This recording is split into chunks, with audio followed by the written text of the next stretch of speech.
Bonsoir mes chers élèves, ravi de vous retrouver. Alors aujourd'hui j'ai décidé de vous raconter une petite histoire que tout le monde connaît. C'est l'histoire du petit chaperon rouge. Alors je vais raconter l'histoire mais aussi je vais vous expliquer comment fonctionne un récit. Comment reconnaître les étapes du récit. Alors, vous savez très bien qu'un récit, c'est une histoire racontée par un narrateur. Alors, je vais vous allez m'écouter, prêtez attention à ce que je vais dire. Donc, après la narration, je vais vous expliquer un petit peu les étapes par lesquelles passe tout récit, quelle que soit sa nature. Donc, que ce soit le petit chaperon rouge, que ce soit Cendrillon, que ce soit la Belle au bois dormant. Pour chaque récit, il y a un début et une fin. Alors, vous savez très bien que quand on veut raconter, on emploie la formule habituelle qui est « il était une fois ».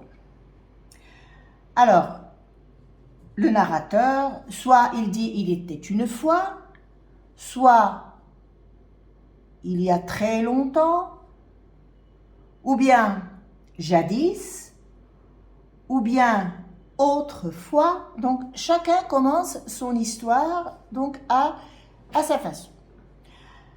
Alors, vous connaissez tous l'histoire du petit chaperon rouge. J'ai choisi le petit chaperon rouge. C'est une histoire de Merlois, une histoire très ancienne, que tous les enfants adorent. Alors, écoutez-moi, je vais vous la raconter. Il était une fois une petite fille qui vivait avec sa grand-mère près d'une forêt. Tout le monde, plutôt, qui vivait avec sa mère, près d'une forêt. Tout le monde appelait cette fillette le petit chaperon rouge parce qu'elle portait toujours une robe et un foulard rouge. Un jour, sa maman lui demanda d'aller apporter à sa grand-mère de la nourriture. La petite fille s'en alla à travers la forêt.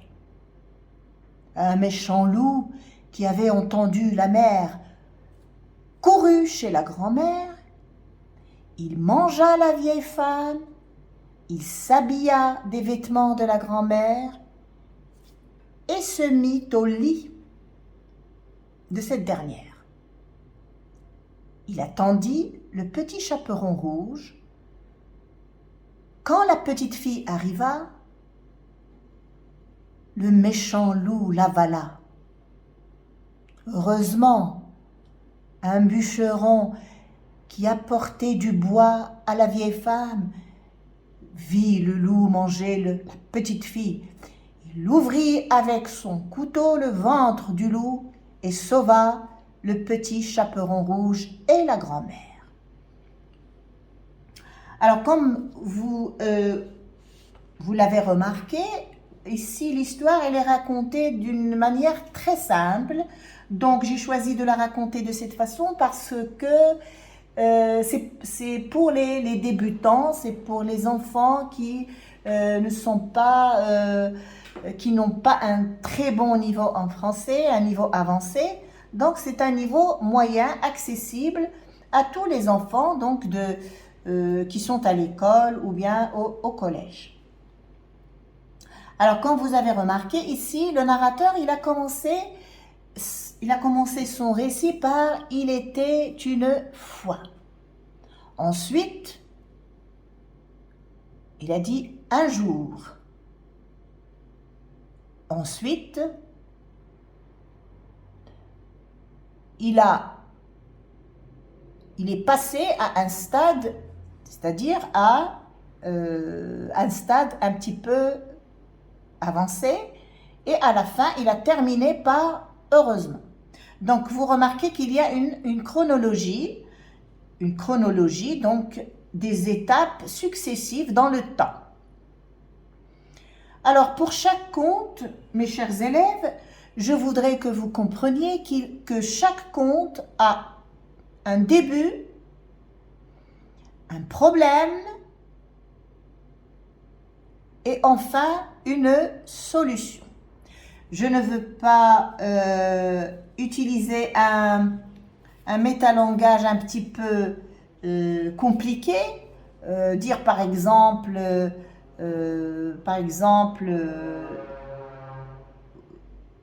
une situation initiale, un élément déclencheur, le déroulement, etc. Donc, je vais vous expliquer d'une manière très très simple. Tout d'abord, d'une manière simple, après on va passer à l'analyse des éléments qui composent chacune des étapes.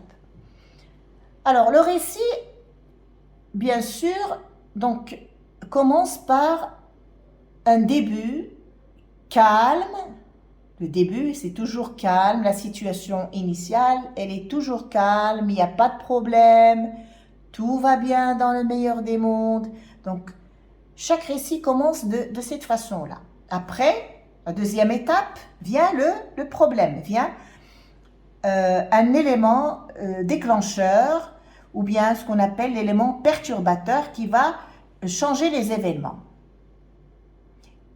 À la fin, il y a toujours une solution, d'accord? Une solution, c'est le retour à l'équilibre, c'est la résolution, c'est la fin du conte. Alors, ce que je voudrais vous faire savoir aujourd'hui,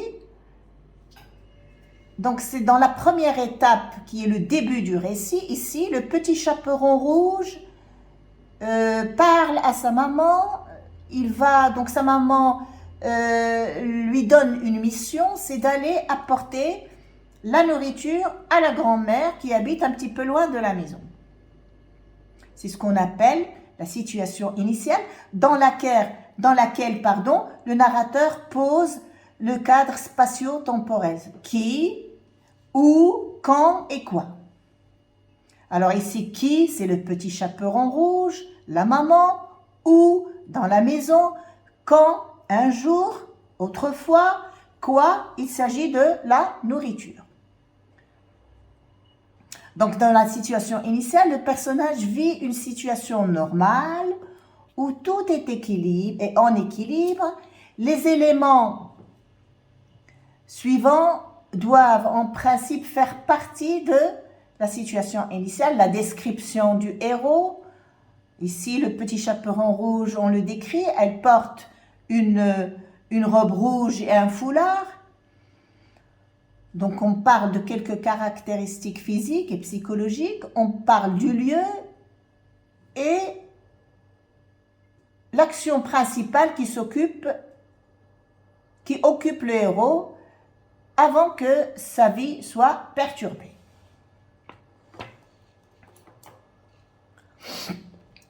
Alors, après la situation initiale vient l'élément déclencheur. Ici, l'élément déclencheur du problème, comme vous l'avez remarqué, c'est le loup. Le loup, c'est un élément perturbateur, c'est un élément déclencheur de problème. Le loup, la rencontre du loup avec le petit chaperon rouge fait un problème. Donc l'élément déclencheur, c'est un événement où un personnage vient perturber la situation d'équilibre. Avant, il y avait l'équilibre, maintenant, c'est le déséquilibre. Alors ensuite, c'est le déroulement de l'action. Dans le déroulement de l'action, il y a une chronologie. 2 jours après, ou bien quelques heures après. Donc il y a une chronologie, donc une succession dans le temps. Alors ici, le déroulement, bien sûr,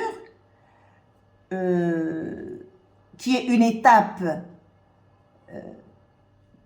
et qui présente les diverses péripéties, actions, événements, aventures dans chaque conte et qui permettent au personnage de poursuivre sa quête. Ici, le personnage, c'est le petit chaperon rouge. La quête, c'est d'aller aller chez la grand-mère et porter la nourriture.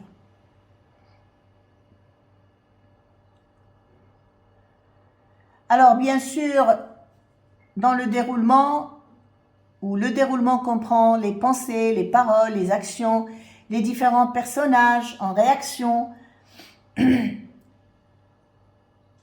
les efforts qu'ils fournissent.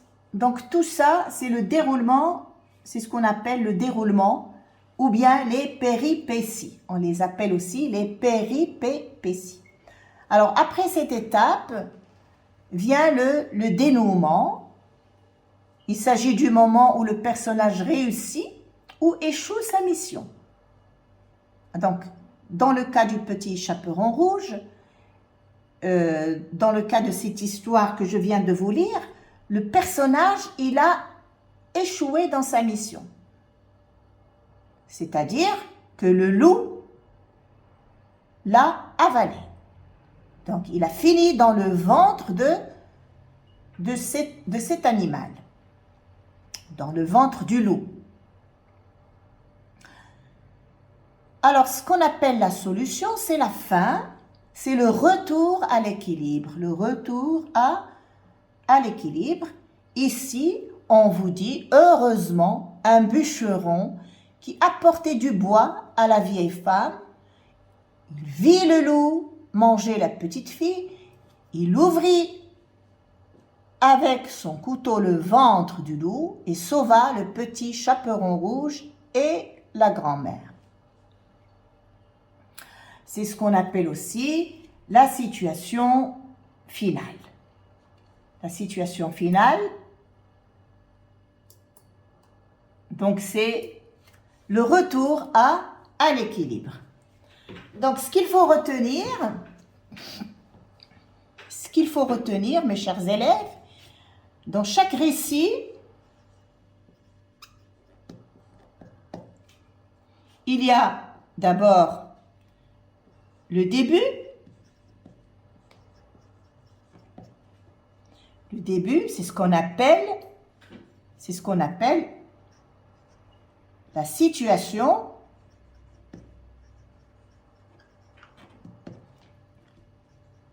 initiale.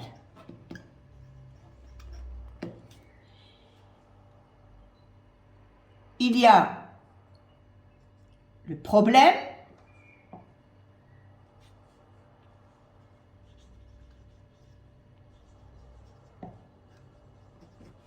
c'est ce qu'on appelle l'élément perturbateur. Donc là, j'ai vraiment résumé. Alors, c'est l'élément perturbateur.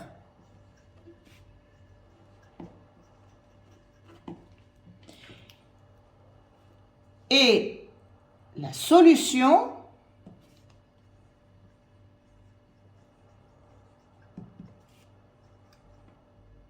c'est ce qu'on appelle le dénouement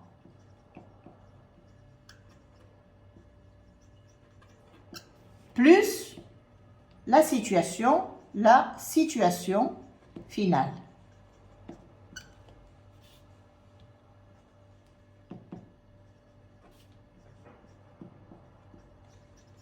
Voilà.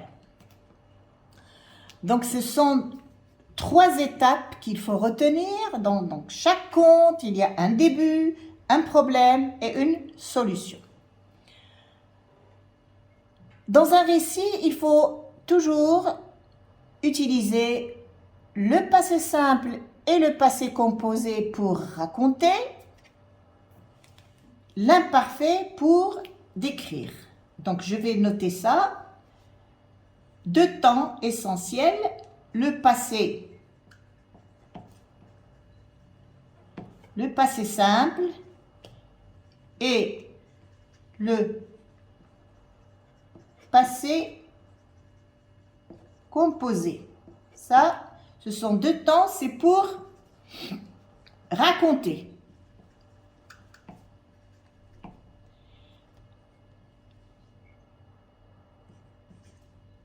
Le deuxième temps, c'est l'imparfait. Imparfait, c'est pour décrire. C'est ce qui constitue l'arrière-plan. Le passé simple et le passé composé, ce sont 2 temps qui font avancer l'action. L'imparfait, c'est pour décrire. Donc voilà pour aujourd'hui, mes chers élèves. À retenir, le récit comporte 3 étapes, le début, le problème et la solution. Donc là, je parle aux élèves qui ont un niveau moyen, vraiment très moyen, le début, le problème, la solution. Pour les élèves qui ont un niveau avancé, retenez la situation initiale, l'élément perturbateur, le dénouement et la situation finale. Il faut retenir aussi que les temps utilisés dans un conte sont le passé simple et le passé composé pour raconter, l'imparfait pour décrire. Donc, je vais voir avec vous aussi ces 2 temps ou ces 3 temps très prochainement. Les temps du récit qui sont l'imparfait, le passé simple, le plus que parfait et bien sûr, donc passé simple et le passé composé. Voilà, et le passé composé. Passé simple, passé composé, imparfait et plus que parfait. Donc tous ces temps, on les retrouve bien évidemment dans les contes.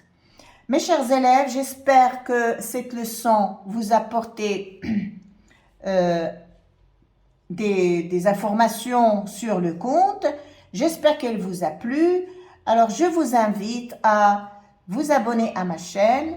Il y aura toujours du nouveau pour vous. Et je vous souhaite une bonne soirée.